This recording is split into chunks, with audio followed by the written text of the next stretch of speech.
Messina, voi avete una politica estera?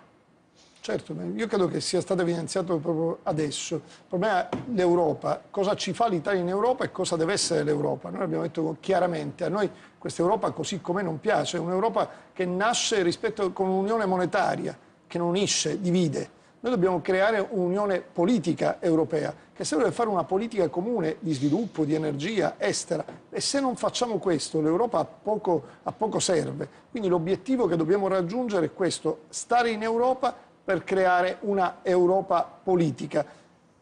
Pensare a un'Europa dove ci siano paesi forti che vanno a fagocitare i paesi deboli non è un'Europa politica, è un'Europa che punta sull'economia di mercato a vantaggio del più forte e a danno del più deboli. Non a caso noi abbiamo scelto europei non tedeschi, non perché ce l'abbiamo con il popolo tedesco ovviamente, ma con la politica della Merkel che sta massacrando i paesi deboli senza dare possibilità di ripresa economica, cosa che invece noi in Italia dobbiamo fare. Però dipende molto dall'autorevolezza che l'Italia ha in Europa e questa si conquista mandando soggetti validi lì, non considerando l'Europa come un cimitero di elefanti. Noi spesso abbiamo mandato soggetti a fine carriera in Europa a svernare lì, di fatto, e poi abbiamo sempre sprecato le risorse che l'Europa doveva darci. Quindi gli obiettivi devono essere questi. Allora così fai Europa, in caso contrario non serve a nulla.